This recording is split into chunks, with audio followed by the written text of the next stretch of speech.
Hello YouTube, this is Sam Gerrans from Qur'anite.com. Today is Tuesday the 11th of May 2021 and I'd like to just get straight back into the next surah in this series of surahs between 50 and 114. And today we're going to be looking at Surah 69, so let's just jump straight into it. And it begins, the inevitable reality. We're looking here at 69. Now, I'm just going to stop there for a second. This term, al-haq, is rendered in several ways, and you'll meet it rendered in several ways. I have a note here. One will see this word rendered also in terms which emphasize catastrophe or inevitability. And this is understandable given what follows. However, the core sense of the root is truth, hence reality.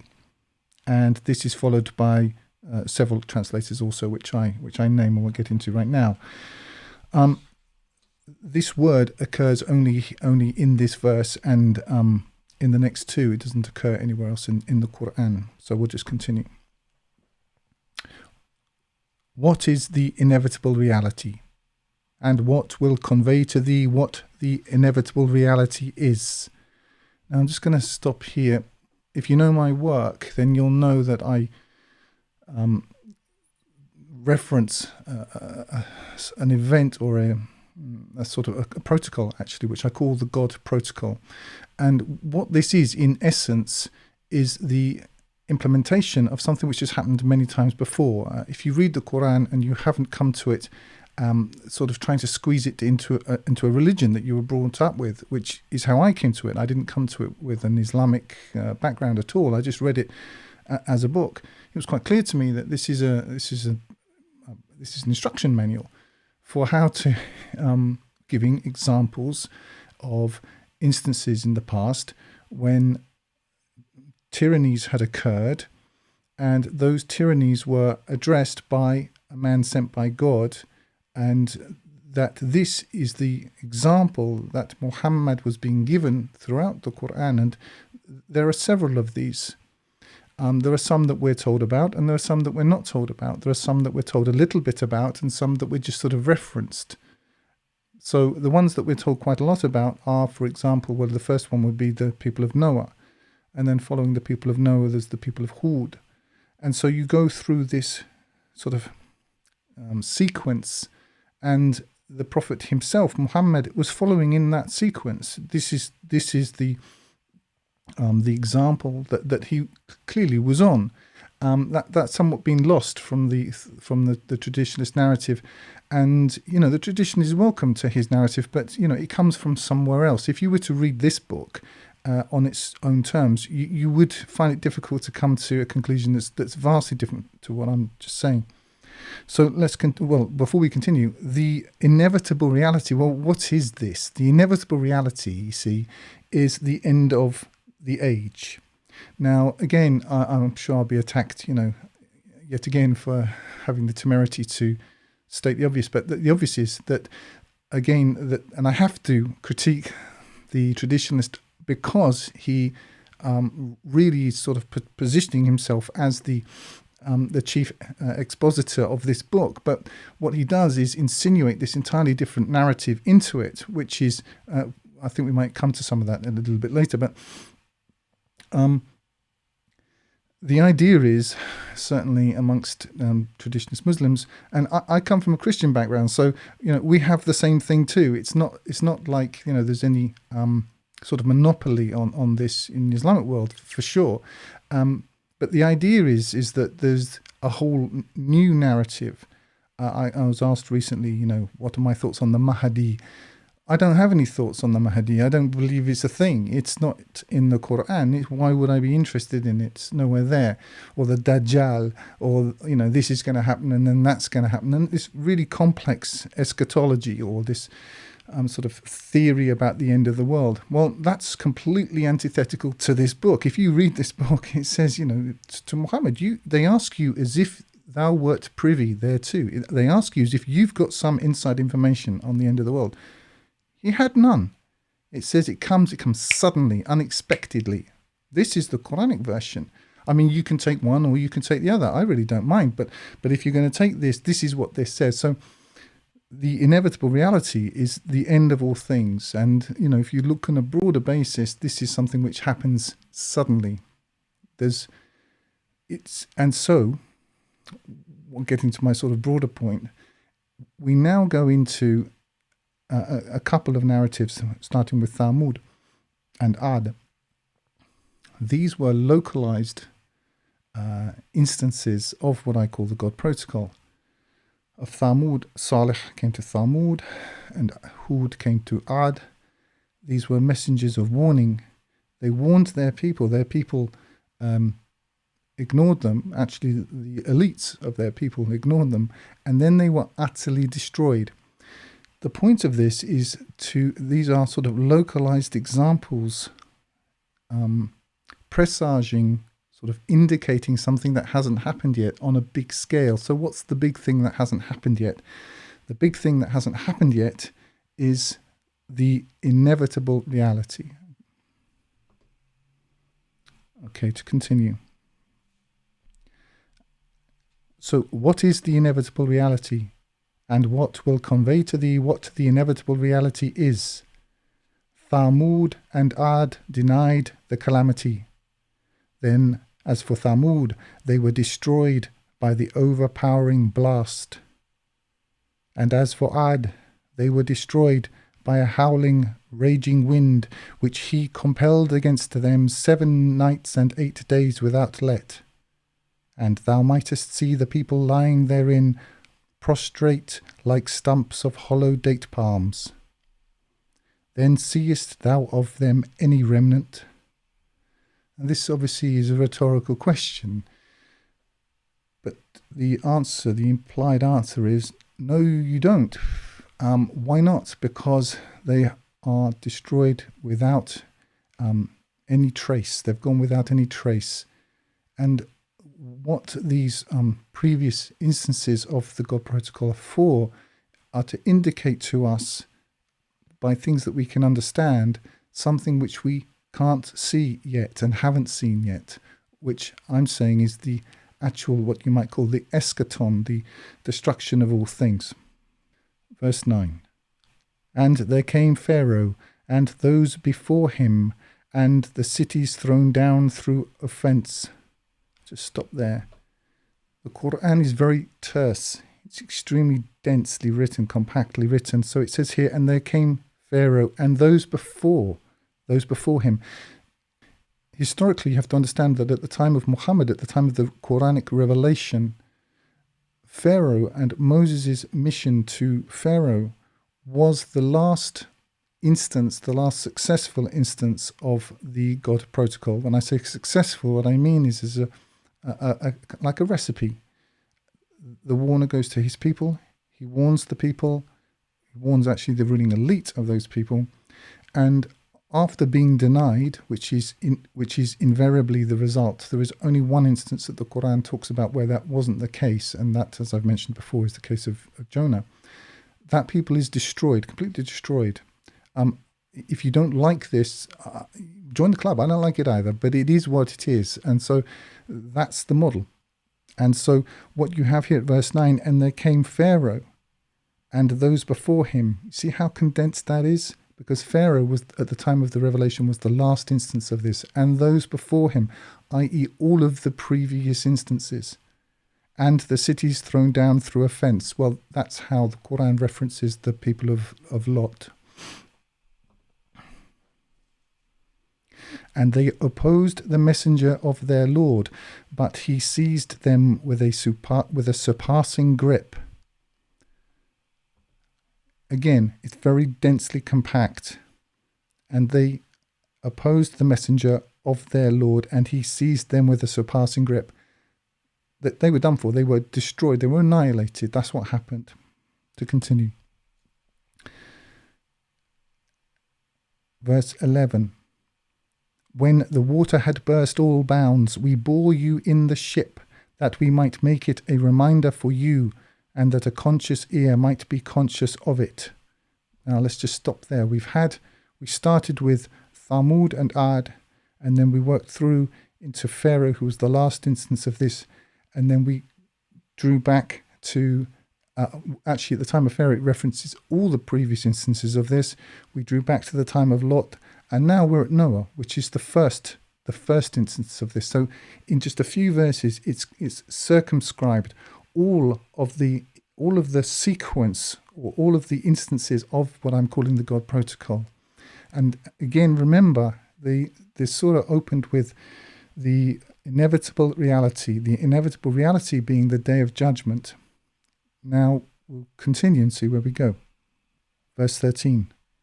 Then when the trumpet is blown with a single blast, and the earth and the mountains are lifted up and levelled with a single blow, then that day the event will befall,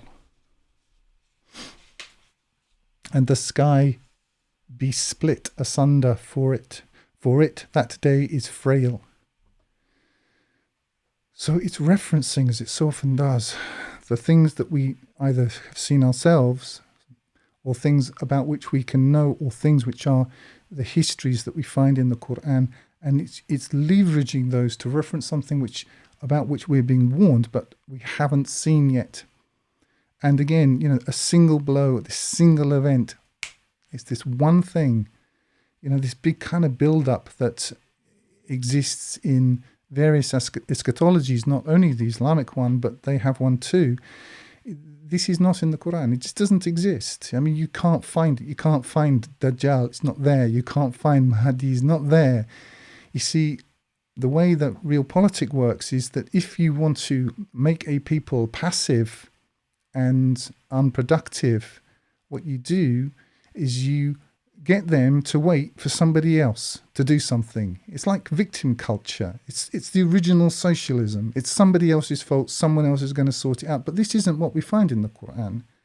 God doesn't change the state of a people until they change what is within themselves.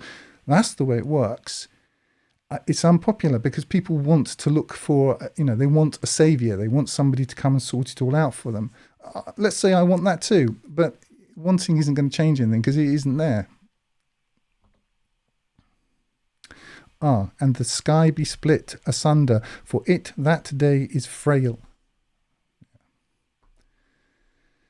Now, the word here is split. Now, I know it's not popular and I get attacked for it amongst other things, but according to the Quranic lexicon, the sky is something solid. I know it doesn't fit with what we've been told and the iconography that we're given and the etc., but that's what it says. If you don't like it, okay, fine. If you want to say, well, it's mystical, it's it's some kind of it's just some sort of referencing something else. Well, at what point do you stop that? This is the language that it uses to continue. And the angel on its sides, and there will bear the throne of thy Lord above them that day. 8. That day you will be presented. No secret among you will be concealed. So, we've gone from referencing the inevitable reality. This is sort of setting up the kind of the bookends of the thing. Then we've gone back into these instances of localized destruction and actually covered them all, albeit in a very terse way. And then there's the trump, the single blow coming like that, and now we're at the day of judgment. So, excuse me. The point is that it's not just destruction in this life. After destruction comes, the judgment, and we read elsewhere that Pharaoh will lead his people into the fire, and each will curse its sister. So even this temporal destruction, horrific though it is, isn't even the worst. It's much bigger than that. And again, one of the reasons why I think it's so pernicious, so destructive, so deceitful and dangerous, the pushing of these ideas of various things, signs to watch for, and calculating when it's going to come and so on, is because it stops people from having taqwa. You think, oh well, this hasn't happened yet, that hasn't happened yet. What do you know? What do I know? What does any of us know about when our time is going to come? None of us knows it. And all of this kind of what you might call Eschaton porn of like this, waiting for the Dajjal, or waiting for this and waiting for that and looking for this and trying to make it fit. Fine, knock yourself out, but it's not here, okay? It's not in the Qur'an, it's not there. You won't find the word Dajjal, it doesn't exist. Now, are we living in a satanic system? Sure, but we've always been living in one pretty much, and certainly for the last couple of 100 years, it has definitely been the case. So, I would just sort of concentrate on the big picture. That's what I do. I mean, that's what I'm just explaining why I don't believe in this stuff. And you can believe what you like, but I don't accept it. I'll take to continue. Verse 19. And as for him who is given his writ in his right hand, he will say, Here, read my writ. I knew that I should meet my reckoning. Then is he in a pleasing life, in a high garden, the fruits whereof are near. Eat and drink with satisfaction for what you sent ahead in days past. So it's, gone straight from instances of destruction through to the trumpet, the eschaton, the end of all things, and now the judgment, and now the final apportioning, the final furqan, the final, division of humanity according to one stream or another with degrees. Verse 25. And as for him who is given his writ in his left hand, he will say, Would that I had not been given my writ, and had not known what is my reckoning. My wealth has not availed me. Gone from me is my authority. Take him and fetter him, then burn him in hell. Then into a chain the length whereof is 70 cubits, insert him. He believed not in God the great, and encouraged not the feeding of the needy. So there is for him here this day no loyal friend, nor food save of foul pus, that none eat save the offenders. So we've gone from the initiating kind of statement about the inevitable reality. We've gone back through all of the instances of what I would call the God protocol. Then we've gone from that, sort of leveraging that from what we have either seen or can understand in this world, to the trump, the eschaton, the end of the age, from there to the judgment, and now the apportionment of the whole of humanity into their places for eternity. Okay, it's very condensed. Now we have an oath. Verse 38. Then do I swear by what you see and what you see not. It is the word of a noble messenger, and it is not the word of a poet, little do you believe, nor the word of a soothsayer, little do you take heed, a revelation from the Lord of all creation. Now the emphasis here is on this, and I have a note here somewhere which I quickly read you. The reference to poet addresses all those traditionalist Muslims, Orientalists, and plain rejectors of the Qur'an alike who attribute to the recipient of the revelation some influence over it, be it as the originator or as one possessed of knowledge originating outside the Quranic revelation, or as one having this kind of extra stuff. And it's quite surprising to me that the Islamic world's kind of obviously very down on the Jews. But what the Jews have done is they have this, the unspoken or the unwritten Torah, the oral Torah. Well, what's the hadith? It's exactly the same, and they're just repeating exactly the same mistakes, but apparently oblivious to it. But coming to it from the outside is totally obvious to me that this is what's going on. And the emphasis here is a revelation from the Lord of all creation. Now, I don't think anybody, as far as I know, correct me if I'm wrong, but so far as I know, the claim is not that any of this hadith literature is literally, well, they have what they call hadith Qudsi, which is a kind of like a very grey area, but generally speaking, the idea is that, there's the Qur'an is the revelation from God, and then there's, everything else. At least you can make that kind of division. Well, this is emphasizing that this is a revelation from the Lord of all creation. This is the Qur'an. This is what you can, take to the bank, as it were. Verse 44, and it continues. I mean, it's not. I don't think I've come up with some, weird, understanding here. What I've just said, you'll just see emphasized again. It's there in the text, unless you're kind of like hypnotized not to see it. All it was for me is I wasn't hypnotized. I didn't have a background in this. Thank God, because otherwise I don't think I could have understood it, or at least be able to have the kind of insights that I've had. But let's look at what follows. Verse 44. And had he ascribed to us any sayings, we would have seized him by the right hand.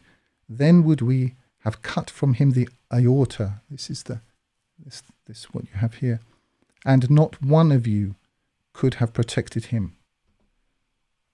Well, so much for, all this extraneous stuff. Had he ascribed to us any sayings? What is it then, that all this extra stuff? I mean, I know it's it's got various kind of flavors and nuances and hues and so on. But I would contend that if you came to this book, if you see, the way that I approach it is, what would I think of this if I had found this book, if I'd been sleeping in a cave and felt my foot, some sort of box in the sand of the cave, and I dug this box up, and inside this box was the Qur'an. What would I make of this book? What would be my opinion about it? And that's kind of, obviously we have a sort of cultural bias and all the rest of it, but that's how I basically approached it. And so on that basis, I would have to conclude, myself personally, that there is at least an unambiguous tension between these latter claims made for a whole vast literature ascribed to Muhammad, and this book where he's told to warn by the Qur'an alone and so on. Now, I do absolutely accept that there was a time when Muhammad was the temporal leader of what was going on, and sure, you should obey the messenger because he was the leader at that time. But I hope it's not going to rock anyone's world, but he's dead now, you see, as all the other prophets and leaders and messengers and so on were dead. I don't think it's a lack of piety to come to the book that everyone agrees he actually received, and to concentrate on that, rather than, especially when it says that it's from God, it is preserved and it's perfect. If it has those, it either has those qualities or it doesn't. If it doesn't, okay, fine. But it claims to have them, so therefore there is an intrinsic tension between it and everything else. It just is unavoidable. To continue, verse 48, and it is a reminder to those of prudent fear, and we know that among you are deniers, and it will be a sorrow. It will be a sorrow to the false claimers of guidance, and it is the truth of certainty. So give thou glory with the name of thy Lord, the Great. So the emphasis there is on God, and we had it here, a revelation from the Lord of all creation. So, at the end of the day, at the end of this surah, we are to give praise to God. To him we return, and we have the examples of the former peoples. Clearly, people will say, legends of the former peoples and so on. Well, this is standard operating procedure.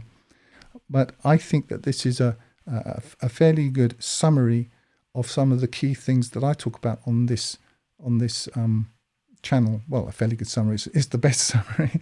But what I'm saying is that, that some of the themes that I talk about quite a lot are kind of condensed into one place and made accessible. I'm, as you will have seen, I'm very focused on kind of getting through these surahs between 50 and 114, whilst strength and so on permit. I'm going to leave it there. I hope everyone is well. I will try to drop another video in the next week or 10 days. I'm very busy on finishing up these other projects, which I can't wait to finish, but I have to make sure that they're right, because I'm not going to get a second crack at this. So please bear with me. I hope everyone's well, and that's all for now. If you're listening on YouTube, you can download my full translation of the Qur'an free using the button in the top right hand corner, or buy the hard copy there at 10% less than on Amazon. I also encourage you to sign up for the Qur'anite Plus newsletter on the site to get occasional micro updates.